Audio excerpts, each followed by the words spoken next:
사도신경으로 신앙을 고백하겠습니다.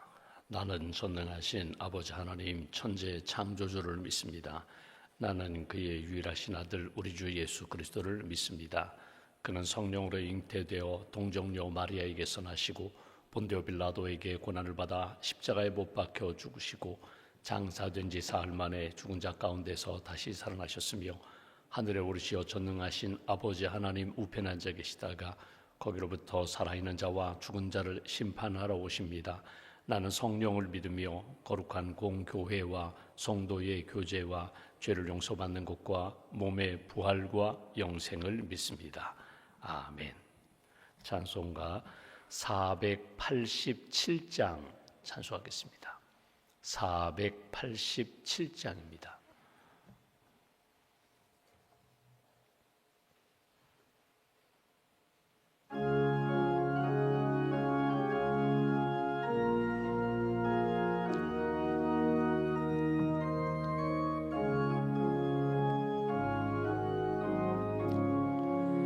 어둠 후에 빛이 오며 바람 분 후에 잔잔하고 소나기 후에 햇빛 나며 수고한 후에 쉼이 있네.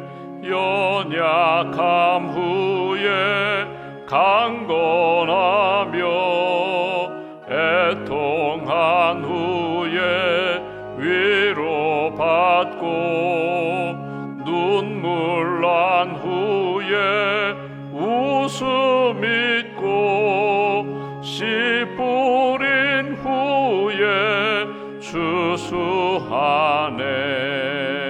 괴로움 후에 평안 있고 슬퍼한 후에 기쁨 있고 멀어진 후에 가까우며 고독함 후에 친구 있네.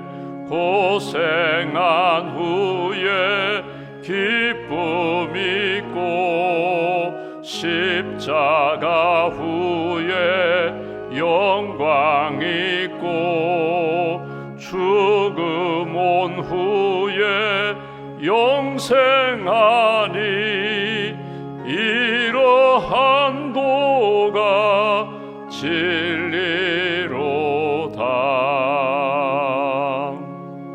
기도하겠습니다. 살아계신 하나님, 우리의 생명의 주인 되시는 하나님, 지난밤에도 우리가 잠자는 시간 우리의 몸과 마음과 영혼을 지켜주시고 붙들어 주셔서 감사합니다. 단잠을 자고 아침에 이렇게 개운하게 건강한 몸으로 하나님 앞에 예배드리는 분도 계시고, 또 지난밤 마음의 어두움 때문에 근심과 염려 때문에 육신의 질병과 또 영적인 공고함 때문에 평안히 안식을 누리지 못하고 이 아침에 주님 앞에 엎드린 분도 계십니다. 하늘문 여시고 주님 앞에 엎드린 모든 심령들 가운데 은혜의 담비, 성령의 담비를 부어 주시옵소서. 인간의 여러 가지 곤고함과 또 갈등과 근심이 말씀 안에서 성령의 은혜 가운데 깨끗하게 회복될 수 있도록 감사하는 심령으로, 주님 앞에서 평안을 얻는 심령으로, 주님이 주시는 참된 기쁨과 소망으로 살아가는 그런 심령과 인생으로 우리를 붙들어 주시옵소서. 예수님의 이름으로 기도할 때 주께서 응답해 주신다고, 두세 사람이 내 이름으로 모인 곳에 내가 함께 하신다고 주님 말씀하셨는데, 오늘 어린이날 우리 가정과 함께 하시고 자녀들과 함께 하시고 특별히 우리가 행하는 모든 모임과 일들 가운데 주께서 함께 하셔서 오직 선하신 하나님의 뜻이 체험되는 귀한 날로 주님 인도하여 주시옵소서. 우리에게 부모님 허락하시고 또 배우자 만나게 하시고 자녀들, 손주들 허락해 주시니 감사합니다. 우리 가정이 하나님을 잘 섬기는 믿음의 가정, 기도하는 가정이 되기를 원합니다. 예배하는 가정, 아브라함과 같이 아름다운 복의 역사가 우리의 자녀들, 손주들까지 아름답게 계승되는 믿음의 가문으로 굳게 세워 주시옵소서. 아직도 예수님 믿지 않는 그런 우리 가족들, 친족들, 특별히 예수님을 믿다가 낙심한 우리의 친족들, 이웃들을 위하여 끊임없이 기도하는 저희들의 기도를 선하게 응답하여 주시고 믿음이 회복되게 하시고 또 삶이 주의 은혜 가운데 아름답게 회복될 수 있도록 크신 은총으로 붙들어 주시옵소서. 우리 가정 안에 하나님 기도 제목이 있습니다. 하나님 앞에 아름다운 역사로 회복되기로 납니다. 영적으로, 육신적으로, 경제적으로 또 가족과의 관계 속에 혹이라도 틀어지고 갈등으로 금이 간 그런 상황이라면 주께서 의의 손길로 붙들어 주시고 사랑과 회복의 능력의 발로 우리의 가족들을 붙들어 주시옵소서. 오늘 어린이날 우리의 자녀들 다음 세대를 축복하며 기도합니다. 믿음과 사랑과 말씀으로 끊임없이 자녀들을 잘 양육하는 부모님 되게 하시고 우리의 자녀들이 키가 자라고 지혜가 자라고 하나님과 사람들에게 사랑받는 존귀한 자녀로 하나님의 기쁨이 되는 그런 자녀로 주께서 은총 베풀어 주시옵소서. 주의 몸된 교회 하나님 5월 가정의 달에 계획하는 모든 행사들 가운데 주님 함께 하시고 특별히 어린이 주일을 앞두고 준비하는 우리 교사 선생님들과 우리 하임 찬양단 어린이들의 마음 가운데 하나님의 은혜로 주님 채워주셔서 어린이날 주님의 사랑과 은혜 가운데 아름답게 주님의 영광, 주님의 기쁨이 되는 복된 우리 교육국 되게 하시고 우리 어린이들 또 선생님들 될 수 있도록 함께하여 주시옵소서. 이 아침에도 간절한 마음으로 주님을 의지하며 주 앞에 엎드렸습니다. 하나님 앞에 기도하는 모든 심령들 주님 붙들어 주시기를 원합니다. 어둠이 변하여 빛의 삶이 되게 하시고 갈등과 아픔과 상처가 변하여 치유와 간증과 하나님 영광 돌리는 그런 남은 생에 이어갈 수 있도록 함께하여 주시옵소서. 수술에 회복 중인 사랑하는 가정, 성도들 주님 붙들어 주셔서 깨끗하게 회복시켜 주시고 항암 투병 중인 분들, 또 투석하는 분들, 또 재활치료 중인 분들 낙심하지 않게 하시며 때를 따라 공급하시는 하나님의 은혜 가운데 날마다 감사와 기쁨 넘치는 그런 인생 살아갈 수 있도록 함께하여 주시옵소서. 우리 대한민국 하나님 붙들어 주셔서 의와 사랑이 넘치는 그런 나라 되게 하시고 하나님 앞에 기쁨이 되는 나라가 되게 하시고 세계 열방을 품고 복음을 전하고 또 어려운 나라들을 돕고 섬기는 그런 복의 통로가 되는 대한민국 될 수 있도록 함께하여 주시옵소서. 사회 전반의 구석구석에서 갈등과 아픔과 분열의 여러 가지 일들이 있사온데 하나님께서 아름다운 역사로 주님 회복시켜 주시고 성령 안에서 하나 되는 그런 우리 국민들 될 수 있도록 도와주시옵소서. 나라를 지키는 국군 장병들, 또 소방공무원, 경찰공무원, 환경미화원들, 또 우리의 다음 세대를 가르치는 우리 학교 선생님들에게 은혜를 덧입혀 주시고 하나님 반듯하게 믿음의 길, 의의 길을 잘 걸어갈 수 있도록 하나님께서 함께하여 주시옵소서. 이 아침에도 믿음과 감사의 물 주 앞에 봉헌합니다. 예물을 받으시고 감사의 제목 또 기도의 제목 올려드리오니 하나님께서 선한 역사로 응답하여 주시옵소서. 하나님 오늘 하루의 삶을 주님께 맡깁니다. 가정도 지켜주시고 일터도 지켜주시고 우리의 다음 세대 또 우리의 어르신들을 주께서 눈동자같이 지켜주실 줄 믿사오며 우리 주 예수님의 이름으로 기도하옵나이다. 아멘. 오늘 말씀 누가복음 18장 말씀 보겠습니다.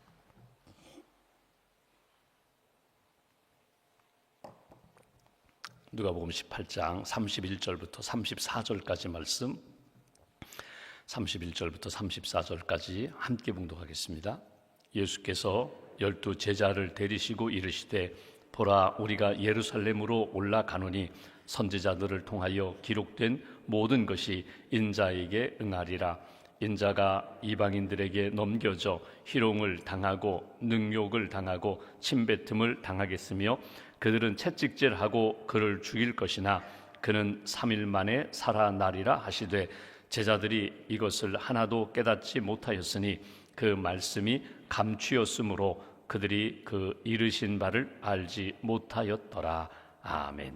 주님의 은혜와 평안이 여러분과 함께 하시기를 기원합니다. 오늘이 어린이날입니다.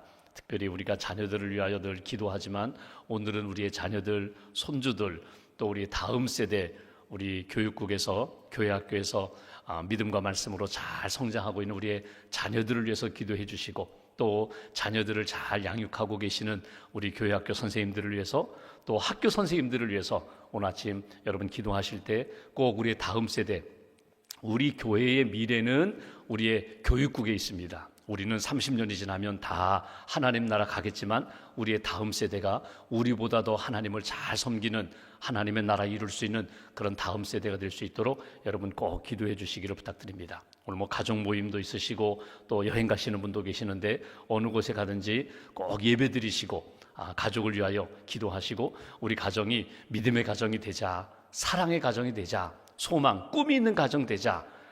여러분 그렇잖아요. 옛날이 좋았어. 옛날 그때가 좋았어. 여러분 물론 추억이 있고 간증이 있는 것도 귀하지만 우리 미래에 더 아름다운 역사가 있어. 하나님이 우리 가정, 우리의 가족들, 우리의 자녀들, 손주들 하나님이 더 아름답게 지켜주실 거야. 다시 한번 소망을 또 비전을 확인하시면서 이 가정의 달, 특별히 오늘 어린이날 하나님이 기뻐하시는 날로 이렇게 경험하시기를, 채워가시기를 주님의 이름으로 기원합니다. 오늘 말씀은 예수님이 죽음과 부활에 대하여 다시 한번 이렇게 말씀하시는 그런 말씀입니다. 여러분 죽음과 부활이라는 것이 기독교 신앙, 여러분 하나님을 믿지 않고 복음을 듣지 못한 사람들은 죽음은 죽음으로 끝나는 것입니다. 모든 것이 정리되는 것, 모든 것이 슬픔으로 끝나는 것. 그런데 기독교의 복음은 죽음과 더불어 예수 그리스도를 믿고 죽고 예수 안에서 죽는 모든 이들은 성경 말씀대로 하면 주 안에서 죽는 자가 복되다고 그렇게 표현했습니다. 이게 기독교 복음입니다. 죽는 것 자체는 아픔이고 슬픔이고 끝이라고 생각하는데 예수 안에서 죽으면 반드시 그 안에 생명의 역사로 연결되기 때문에 부활의 소망으로 연결되기 때문에 이것이 복되다는 것입니다. 오늘 예수님이 죽음과 부활에 대하여 또 한 번 이렇게 예고하시는 말씀, 그들이 제자들이 지금 듣고 있다는 것입니다. 34절 말씀 보실까요? 이렇게 말씀하세요. 예수님이 죽음과 부활에 대하여 쭉 말씀하셨는데 제자들이 이것을 하나도 깨닫지 못하였으니 아직도 예수님이 왜 이 말씀을 하시는지, 죽음이 무슨 의미가 있는지, 부활이 어떤 역사로 나타날 건지 아직도 깨닫지 못하였으니 그 말씀이 감추었으므로 그들이 그 이르신 바를 알지 못하였다라. 감추었다는 것은 뭐냐면 예수님이 숨겼다는 그런 의미로 받아들이기보다는 아직도 그들이 그 죽음과 예수 안에서 죽는 십자가의 의미와 그리고 부활의 산 소망에 대하여 눈을 뜨지 못했다는 거예요. 마음을 열지 못했다는 거예요. 이해가 되지 않았다는 거예요. 여러분 우리 어렸을 때도 뉴스 봤어요. 뉴스 봤거든요. 어렸을 때 9시 뉴스도 보고. 근데 뉴스를 보기는 보고 듣기는 듣지만 무엇인지 도무지 이해가 되지 않아요. 그러니까 재미가 없어요. 그런데 어떤 우리가 이렇게 지식이 쌓이고 경험이 쌓이면 뉴스를 보아도 기도해야겠구나. 저건 참 아픈 사건이구나. 저런 일들이 우리나라에서 있어서는 안 되겠다. 저런 일들이 우리 사회에서는 있어서는 안 되겠다. 깨달음이 오거든요. 그러니까 성숙해 되면은 그것이 뉴스를 이렇게 하나를 보더라도, 신문을 보거나 텔레비전 뉴스를 보더라도 내가 이해도 될 뿐만 아니라 각성도 일어나고 이래서는 안 된다, 이런 도전도 받게 되는데 아직 그것에 대한 지식이나 거기에 대한 이해가 없으면 그냥 소리에 불과하거든요. 오늘 제자들의 모습이 바로 그런 모습이라는 것입니다. 예수님이 십자가와 부활에 대하여, 죽음과 부활에 대하여 말씀하시는데 그냥 죽는 거 싫어. 예루살렘에 올라가 자꾸 예수님 십자가 얘기하시는데 죽으러 올라가신다고 하는데 나 싫어. 오늘 그런 상황이에요. 그런 상황 가운데 다시금 예수님이 말씀, 십자가, 죽음과 부활에 대하여 말씀하시는 내용을 보게 됩니다. 함께 있는 시간입니다. 시간과 공간 속에 함께 있음에도 불구하고 그들은 지금 전혀 이해하지 못했다. 여러분 예수님은 지금 어떤 마음이에요? 예루살렘으로 올라간다. 오늘 처음에 주신 말씀처럼 예루살렘으로 내가 올라간다. 이번에 올라가면 6월절에 내가 십자가를 진다. 그러니까 예수님은 구원 사역에 대하여 생각하고 계세요.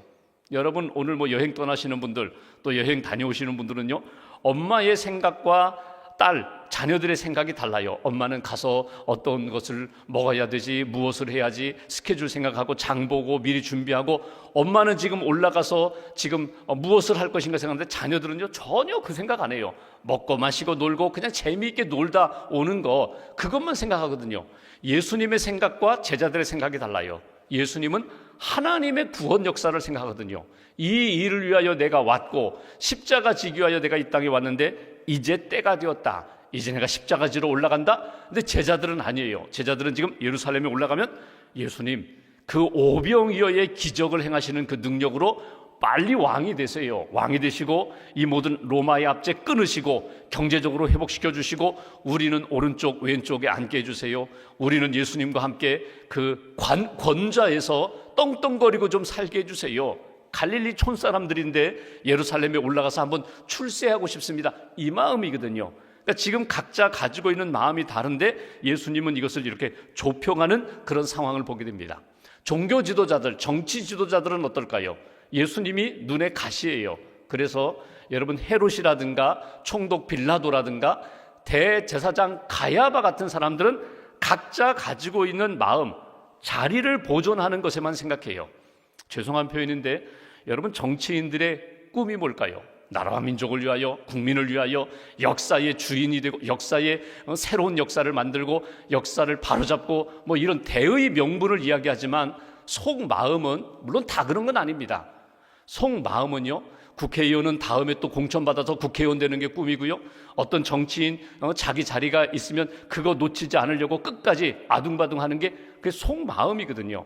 그 2000년 전 예수님 시대의 정치인들도 다르지 않았어요. 종교인들도 마찬가지예요. 가야바라는 사람 보시면 여러분 요한복음 말씀해 보시면 이런 표현을 합니다. 가야바가 대제사장입니다. 한 사람이 죽어서 모두가 평안하다면 그 사람 죽는 게 낫다는 것, 이게 가야바의 생각이거든요.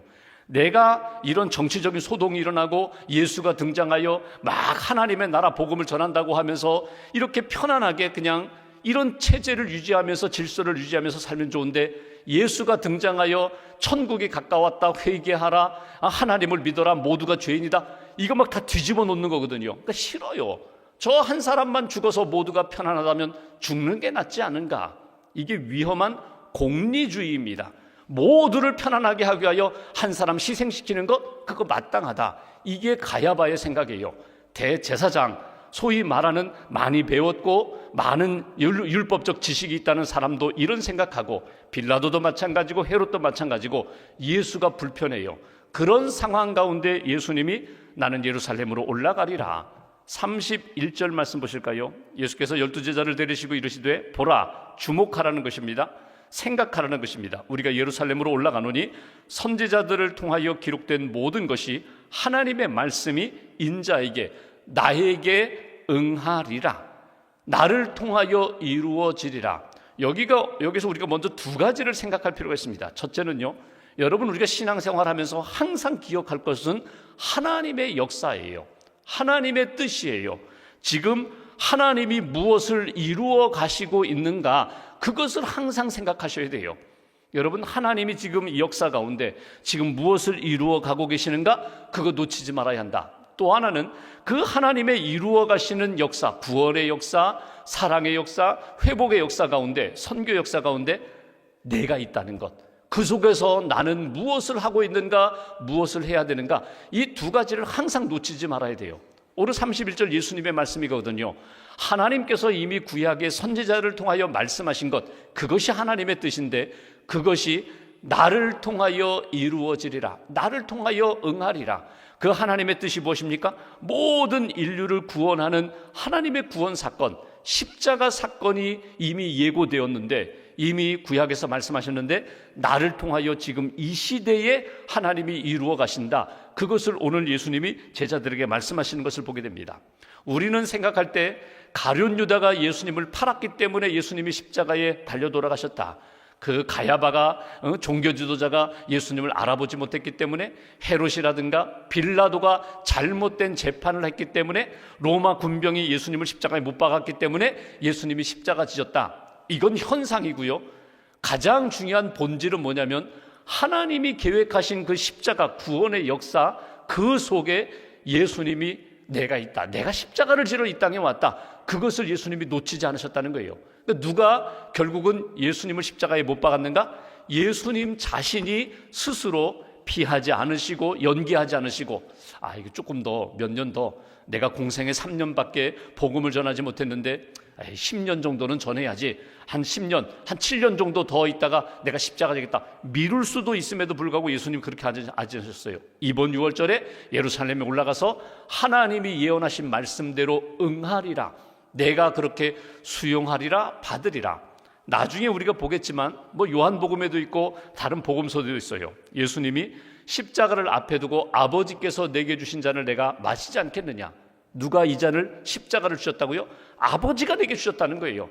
하나님의 구원 역사 가운데 이 사건 속에 내가 필요하다, 내가 십자가를 져라, 이걸 예수님이 받아들이셨다는 거예요. 오늘 이 아침에 기도하시면서 꼭 한 번쯤 한번 생각해 보세요.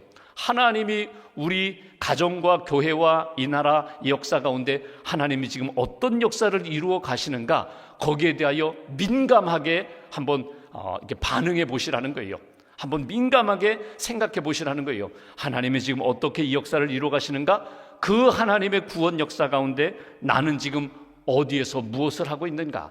하나님은 하나님의 역사로 믿음의 사람들, 믿음 좋은 사람들로 하나님이 이루어 가시고, 나는 그냥 하나님이 주시는 은혜와 복만 받을래. 아니에요. 하나님의 그 구원 역사 가운데 내가 들어가 있다면 때로는 고난도 있고 아픔도 있고 시련도 있지만 하나님의 그 구원 역사 가운데 내가 쓰임받고 있다. 이것이 오늘 예수님이 가지고 계신 자아의식이에요. 내가 이 일을 위하여 이 땅에 왔다. 내가 십자가를 짐으로 하나님의 그 구원의 예고, 예언과 말씀이 반드시 응하리라. 여러분, 고난이 있어요. 십자가는 고난이거든요. 고난이 있어요. 근데 의미 있는 고난과 의미 없는 고난이 있어요. 여러분, 의미 있는 고난, 내 고난을 통하여, 이 사건을 통하여 하나님이 이루고자 하는 구원과 회복의 역사가 나타난다. 여러분, 성숙한 사람은 의미 있는 고난 속에서도 기다릴 줄 알고 기도하며 하나님 앞에 헌신하지만, 아직 미숙하거나 또는 전혀 신앙과 관련 없는 세상의 것들로 즐거워하다가 결국은 세상으로 인하여 고난을 겪는 그런 고난은 점점 줄여가고, 의미 있는 고난, 하나님의 뜻과 연결된 그런 고난, 십자가의 그 사명을 감당하는 그런 일에 우리가 쓰임받는 인생이 되어야 한다. 조금 더 볼까요? 32절, 인자가, 예수님 자신이 이방인들에게 넘겨져 희롱을 당하고 능욕을 당하고 침뱉음을 당하겠으나, 33절, 오늘 요절입니다. 그들은 채찍질하고 그를 죽일 것이나, 예수를 죽일 것이나 그는 3일 만에 살아나리라. 이게 하나님의 구원 계획 속에 있다는 거예요. 나는 죽을 것이나 하나님은 반드시 살리리라. 3일이라는 시간이라고 이렇게 말씀하셨거든요. 여러분, 이게 3일이라는 것이 하나님의 예고된 시간이거든요. 오늘 우리가 믿음의 길을 걸어가면서 십자가의 고난을 이렇게 겪을 때가 있어요. 이건 내 인간적인 고난이 아니에요. 예수님 때문에 당하는 고난이에요. 예수님 때문에 겪는 희롱과 조롱과 모욕인데, 이런 고난 가운데 십자가의 삶을 사는 자는 반드시 3일 만에 살아나리라. 우리의 시간으로 얘기하면 3일, 72시간 만에 살아나리라, 이런 의미도 되지만 반드시 하나님이 외면하지 않으시고 그 삶을 붙들고 회복시켜 주시리라. 이 소망을 가지시라는 거예요. 내가 이 길을 걸어가는데 제자들에게 왜 이 말씀을 하셨을까요? 너희들도 내 길을 걷게 될 거야. 낙심하지 말아라. 절망하지 말아라. 포기하지 말아라. 반드시 하나님의 역사가 나타난다. 여기 신앙적 원리가 있습니다. 그건 뭐냐면, 여러분, 부활은, 회복은 반드시 십자가를 통과해야 부활의 사건이 나타나요. 내가 예수와 함께 죽고 예수와 함께 생명의 길을 걸어가야 반드시 하나님의 생명 회복과 구원의 역사가 반드시 일어난다는 거예요. 십자가 없이 부활 없어요. 십자가의 죽음을 통하여 부활의 역사가 나타나는 것처럼 오늘 내 삶에 여러 가지 고난과 아픔이 있을 때, 하나님, 이건 하나님의 구원 역사 가운데 있습니다. 그 속에 내가 있습니다. 하나님이 나와 함께 하심을 믿습니다.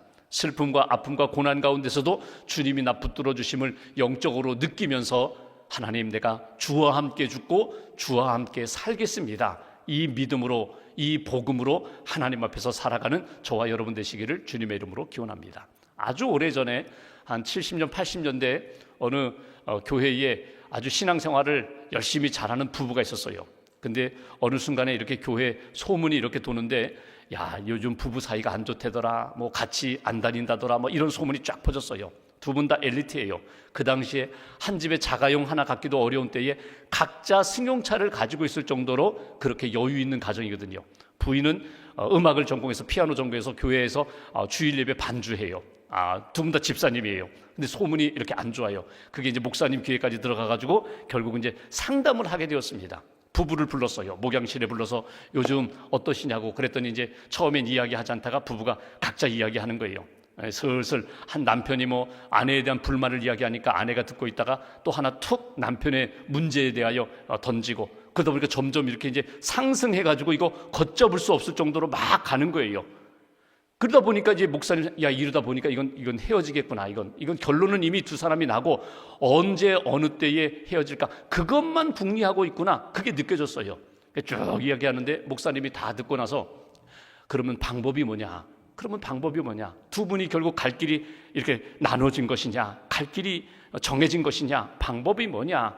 다시 한번 생각해 보면 어떻겠느냐고. 처음에 두 분이 만나서 연애할 때에, 두 분이 만나서 믿음의 가정 이루고 하나님 앞에서 열심히 살겠다고 다짐했을 때 그때를 한번 생각해 보라고. 하나님의 마음이, 우리 두 사람 가운데 하나님의 마음이 어디 있을까? 그거 한번 놓고 작정기도 하고 한번 하나님 앞에 엎드려 기도해 보면 좋겠다고. 그러면서 목사님이 이렇게 설득도 하고 뭐 하나님이 주시는 마음과 말씀을 가지고 이렇게 말씀을 나눴어요. 가만히 듣고 있던 부인이 입을 열었습니다. 목사님 말씀 다 들은 다음에, 목사님, 길이 하나 있네요. 길이 하나 있네요. 우리 부부가 이렇게 헤어지지 않고 갈라지지 않고 그나마 이렇게 살 수 있는 길이 하나 있다고. 목사님이 뭐냐고 그랬더니 부인이 하는 말이, 내가 죽으면 되지요. 이게 울림이 왔어요. 목사님도 그 남편도 죽으면 되지요. 죽으면 다 끝나는 것 아닙니까? 제가 죽으면 되지요. 근데 여기에 그 부인이 말했던, 집사님 말했던 죽는다는 표현이, 내가 목숨 끊고 내가 이제 죽으면 되지요. 그 죽음이 아니라 내 자존심을 죽이면 되지요. 결국은 자존심 문제거든요. 자꾸 남편이 자기 자존심을 건드리니까 자기도 남편 자존심 건드리고, 그러다 보니까 자꾸 허물 이야기하고 얼마든지 감싸고 애교로 넘어갈 수 있는 그런 상황도 그 견디지 못하니까 결국은 끝까지 내가 살겠다고 하니까 결국 가정이, 부부가 결국 이 상황이 된 거 아닌가. 목사님, 제가 죽겠습니다. 제가 죽으면 다 해결될 것 같습니다. 그러면서 그 위기를 그 부부가 넘겼다는 거예요. 여러분, 이것이 옛날 70년대 80년대 어느 가정 집사님 얘기만이 아니라 우리 얘기거든요. 결국 자존심, 내가 살고자 하기 때문에 다른 사람 상처 주고 죽이는 거거든요. 내가 죽으면 돼요. 어디에서? 십자가에서 죽으면 돼요. 내가 십자가에서 죽으면 반드시 나의 그 믿음과 사랑과 헌신을 하나님이 기억하시고 살려주신다는 거예요. 나를 살려주실 뿐만 아니라 내가 하나님 앞에 기도하는 그 기도 제목대로 하나님이 회복시켜 주신다. 오늘 예수님이 말씀하신 제자들에게 나는 죽고 3일 만에 다시금 살아나리라. 그게 오늘 예수님이 우리에게 주시는 메시지예요. 내가 예수와 함께 오늘 죽으면 돼요. 십자가와 함께 생명의 길을 내가 걷겠습니다. 그러면 나를 통하여, 예수님을 통하여 온 인류를 구원하신 것처럼 나를 통하여 하나님의 구원 역사가 나타나는 그런 역사. 여러분, 부부가 살아가면서 티격태격 싸울 때가 있죠. 여러분, 싸움보다 지난번에도 말씀드린 것처럼 갈등 지수는 다 있어요. 어떤 때는 높기도 하고 어떤 때는 낮기도 하고. 부부가 싸우자고 마음 먹으면요, 얼마든지 싸울 기회가 많아요. 갈등 요소는 있어요. 근데 그 갈등 요소를 한 번에 희석시킬 수 있는 은혜의 요소만, 이 은혜의 지수만 높으면 돼요. 사랑의 지수만 높으면 돼요. 그러니까 여러분, 어떻게 갈등을 해결하느냐, 화해하느냐, 여러분 그 방법만 가지고 있으면 돼요. 막 언쟁하고 싸우다가도 아이고 잘못했습니다, 미안합니다, 내가 기도하겠습니다. 여러분 방법을 찾으셔야 돼요. 어떤 부부가 막 옆방에서 싸우다가 갑자기 조용해지니까 형이 동생한테, 야 빨리 옷 갈아입어라. 왜 형? 왜? 이제 짜장면 먹으러 갈 시간이 가까이 오고 있다. 뭐 그랬다고. 여러분 싸울 수 있어요. 언쟁이 높을 수 있어요. 그러다가 이제 조용해지면, 이제 엄마 아빠 화해했으니까 짜장면 먹으러 갈 시간 됐구나. 여러분, 이것이 어떻게 보면 이렇게 일상이 된 그런 모습인데, 여러분 우리의 자녀들이 우리를 보고 있거든요. 무슨 말을 하는지, 언성을 높이는지, 이 어려움 가운데 어떻게 엄마 아빠가 해결하는지 본을 보여주는 거예요. 해법을 보여주는 거예요. 너희들도 나중에 부부가 되어서 때로는 부부가 싸움을 할 때에 이렇게 풀라고, 이렇게 하나님의 은혜 가운데 살아나라고. 이것이 하나님 앞에서 살아가는 그리스도인의 모습이고 성도 가정의 모습이라고. 완벽한 가정 없습니다. 다 연약한 가정이고 불완전한 가정이고 상처와 아픔 가정입니다. 오늘 예수님이 주시는 말씀 다시 한번 꼭 붙잡으시고 예수와 함께 죽고 예수와 함께 사는 것, 이것이 복음의 역사, 복음의 신비라는 것 잘 간직하시고 오늘 하루도 주 안에서 주님이 원하시는 길 잘 걸어가는 저와 여러분 되시기를 주님의 이름으로 기원합니다. 기도하겠습니다. 말씀 붙잡고 우리가 함께 기도하겠습니다. 하나님, 연약한 우리들 이 아침에도 깨워주셔서 주님 앞에 기도합니다. 우리의 몸과 마음과 영혼을 주의 오른팔로 붙들어 주시옵소서. 우리의 생각과 감정과 계획을 하나님께서 주장하여 주시옵소서. 오늘 제자들을 향하여 보라, 예루살렘으로 올라간다, 십자가를 지러 올라간다, 3일 만에 죽은 자 살리시는 하나님의 역사를 믿고 믿으라, 의지하라. 오늘 예수님의 말씀을 내게 주시는 말씀으로 받습니다. 하나님의 큰 구원의 역사를 늘 바라보고 느끼게 해달라고, 그 속에 내가 있고 그 속에 하나님이 나를 향하여 이루어 가시는 역사가 있음을 예민하게 민감하게 느끼면서 주 안에서 주님이 기뻐하시는 길 잘 걷는 하나님의 사람들 되게 해달라고, 오늘 하루 주 안에서 복된 날 되게 해달라고 말씀 붙잡고 함께 기도하겠습니다.